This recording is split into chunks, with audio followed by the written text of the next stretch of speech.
Hiduplah yang tidak berspekulasi tentang apapun juga, termasuk kedirian dirimu sendiri.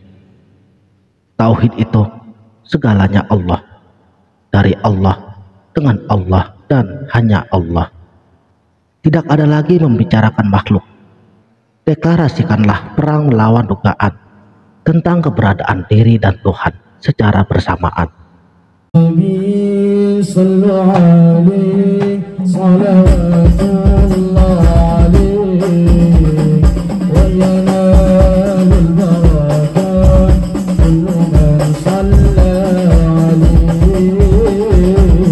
Assalamualaikum warahmatullahi wabarakatuh. Salam sang sejati. Allah Subhanahu wa Ta'ala berfirman di dalam surat Al-A'raf ayat 29. Katakanlah bahwa Tuhanku memerintahkan untuk berbuat adil dan menghadap ke arahnya dalam setiap kali sholat, serta untuk ibadah kepadanya dengan sepenuh hati. Karena seperti awalnya Dia menciptakan kita, begitu juga kita akan kembali kepadanya. Meniadakan segala sesuatu yang bukan Tuhan, hidup dan kembalikan kepercayaan hanya kepada Tuhan saja, menerapkan keyakinan tauhid dan tidak berspekulasi tentang apapun juga, termasuk dengan diri kita sendiri. Selama ini kita mengira bahwa keberadaannya bersamaan dengan keberadaan diri kita, padahal yang sebenarnya keberadaan yang ada secara hakiki hanyalah Tuhan saja.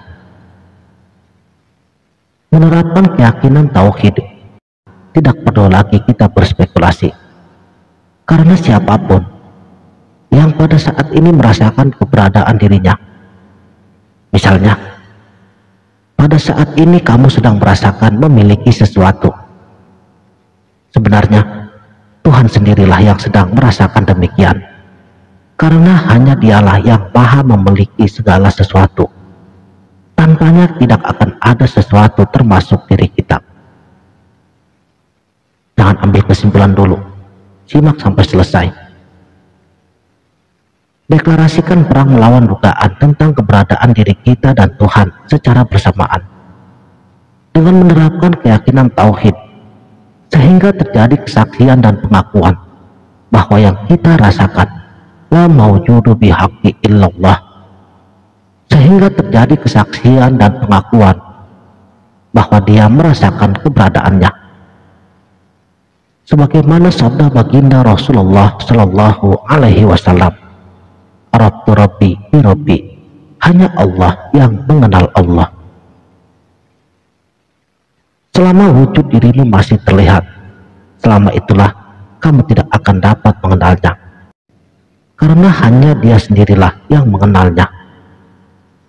Tanda terjadinya kesaksian dan pengakuan tentang sifat-sifat Tuhan adalah adanya sifat-sifat tersebut, serta kesaksian dan pengakuan Tuhan yang merasakan keberadaannya. Tidak ada lagi perasaan bahwa kita merasa ada diri lagi, hanya merasakan keberadaan Tuhan saja, hanya esa. Qul huwallahu ahad. Setelah kita mencapai dan merasakan bahwa Tuhan merasakan keberadaannya, yang awal dan yang akhir, yang zahir dan yang batin, semua akan terbongkar dengan nyata dan terang. Zahirul Rabbi wal batinu abdi. Kezahiran Tuhan ada pada batin hambanya. Dan sabda baginda Nabi Muhammad Sallallahu Alaihi Wasallam, Ana Abu Arwah wa Adam Abu Bashar. Aku bapak daripada sekalian ruh, dan Adam bapak daripada sekalian jasad. Rahasia Tuhan, zat semata-mata, wal awalu wal akhiru.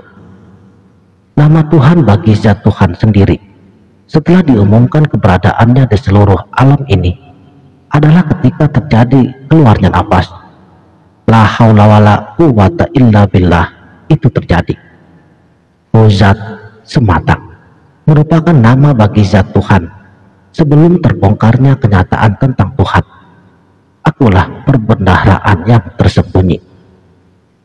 Terbongkarnya pada saat nafas pertama masuk, ketika la maujudun, la hayyun, la alimun, la qadirun, la muridun, la basirun, la sami'un, la mutakallimun bil haqqi qati illallah, itu terjadi.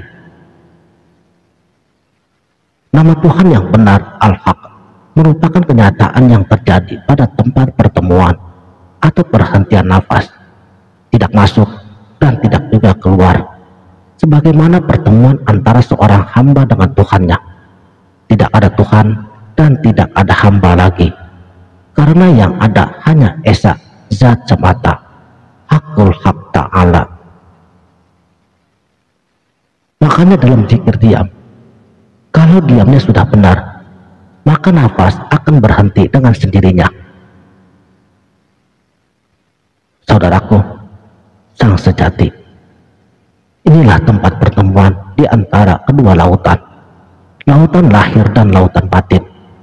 Pertemuan wal awalu waz zahiru, dibandingkan dengan Nabi Musa alaihi salam waz zahiru, dan dengan Nabi Khidir alaihi salam wal batinu. Hum adalah nama Tuhan yang terakhir kali disebut pada saat nafas terputus. Alif terletak pada batang hidung, lam terletak pada lidah. Tongkat langit-langit yang memperbolehkan nafas penghabisan itu keluar melalui ubun-ubun dengan cara yang lurus setelah nafas pertama memasuki tubuh setelah ruh ditiupkan. Jika lidah tidak menempel pada langit-langit, maka nafas yang terakhir dapat tersesat, tidak menempuh jalan yang lurus tetapi jalan yang bundar. Mim terletak setelah nafas penghabisan berhenti. Kullu nafsin za'iqatul maut. Setelah terjadinya nafas penghabisan, jembatan yang menghubungkan ruh wal batinu dengan jasad wal zahiru itu terputus, maka wal akhiru barulah akan muncul. Sedangkan alif, lam, mim, Allah yang maha lemah lembut dan yang maha meliputi seluruh alam zahir dan alam batin. Jasad selalu mati seperti mayat. Seperti mayat, begitulah jasad kita sekarang. Mayat tampak hidup karena rohullah ditiupkan ke dalamnya. Rohullah yang hidup memancar dan terlihat melalui nafas. Selama masih ada nafas, jasad akan tampak hidup. Segala sifat ketuhanan yang terlihat atau terasa pada tubuh adalah sifat ruhullah yang dinyatakan pada tubuh melalui nafas. Oleh karenanya, nafas adalah pekerjaan ruhullah yang menyampaikan segala sesuatu pada tubuh.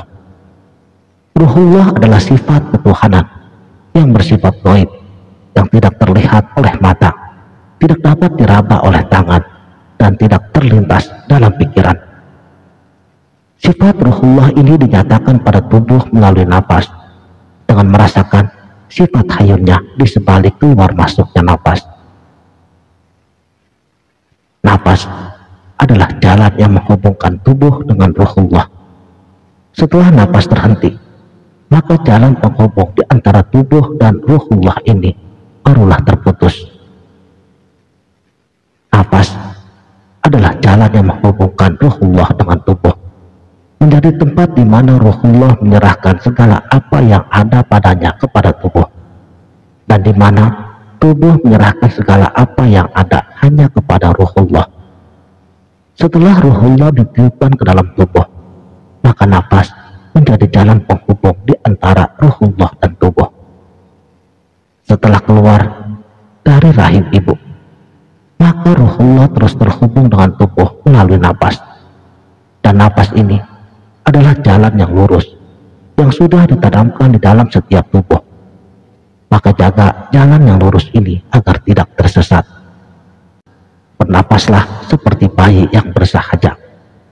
Jangan lari atau keluar dari cara bernapas bayi.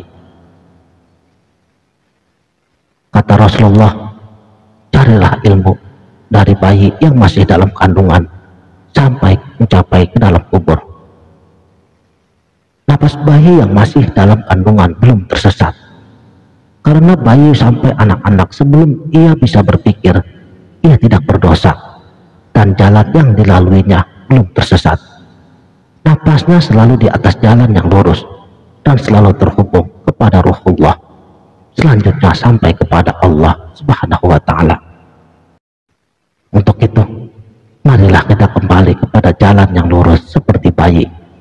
Bernapaslah seperti bayi yang masih berada dalam kandungan, sebab napaslah satu-satunya jalan yang menghubungkan antara tubuh dan Ruhullah. Setelah terjadi nafas penghabisan, seseorang dikatakan mati, dan nafas adalah jalan di mana Ruhullah menyerahkan segala yang ada hanya kepada tubuh, dan tempat di mana tubuh menyerahkan segala yang ada kepada Ruhullah. Jaga dengan baik jalan nafas ini agar tidak tersesat. Tersesat ke jalan pernapasan kita, maka akan tersesatlah jalan untuk kembali kepada asalnya diri kita, yaitu kepada Allah Subhanahu wa Ta'ala. Daripada Allah kita datang, dan kepada Allah juga kita akan dikembalikan. Sekianlah, terima kasih telah menonton. Sampai jumpa di video selanjutnya. Wabillahi taufiq wal hidayah. Wassalamualaikum warahmatullahi wabarakatuh.